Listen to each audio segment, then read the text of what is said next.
मैनपुरी लोकसभा के उपचुनाव में सपा और भाजपा अपना पूरा जोर लगा रही है।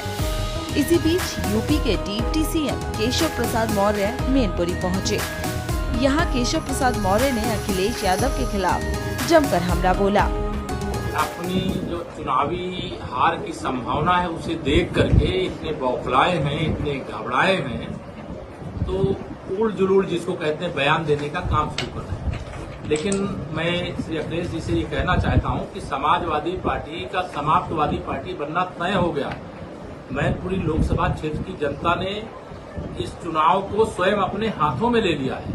वह गुंडागर्दी से मुक्ति के लिए कमल के फूल पर वोट देने जा रहे हैं और साइकिल को पंचर ही नहीं करने जा रहे हैं, साइकिल को खंड खंड करने जा रहे हैं। क्योंकि समाजवादी पार्टी ने मैनपुरी की जनता का बहुत शोषण किया है, बहुत अत्याचार किया है।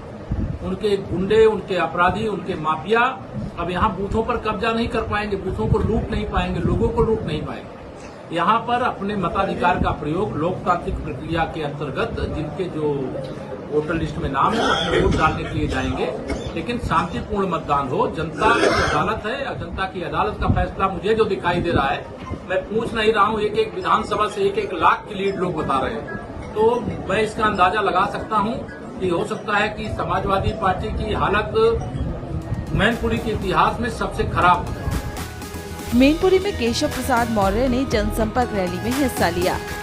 रैली के दौरान केशव प्रसाद मौर्य लोगों के बीच पहुंचे। लोगों ने उनका फूल और मालाओं के साथ स्वागत किया। बता दें कि भाजपा ने मैनपुरी लोकसभा के उपचुनाव में रघुराज शाक्य को उतारा है। इनके सामने सपा ने डिम्पल यादव को मैदान में उतारा है।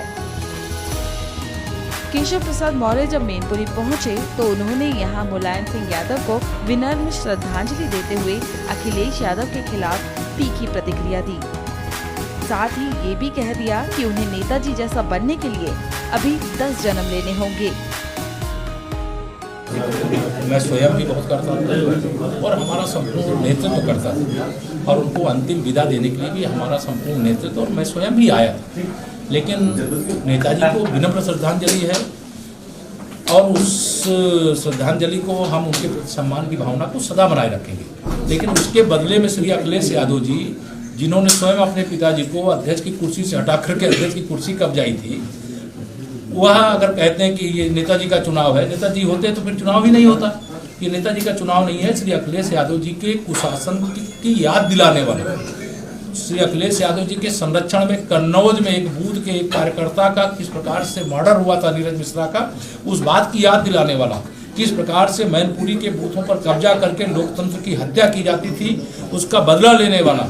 और ईवीएम मशीन के सामने जब कोई जाएगा तो साइकिल की बटन देखते ही लोग कांपने लगते हैं, डरते हैं कि अगर हम साइकिल की ओर गए तो फिर अपने भी भविष्य को नहीं, अपने बच्चों के भविष्य को भी खतरे में डालेंगे। कमल का फूल, सुशासन, विकास, सुरक्षा।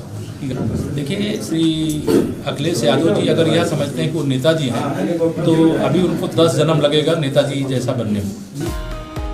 मैनपुरी लोकसभा के उपचुनाव पर मतदान 5 दिसंबर को होगा और इसका नतीजा 8 दिसंबर को आएगा। अब देखना ये होगा कि मैनपुरी सीट पर साइकिल दौड़ेगी या कमल खिलेगा।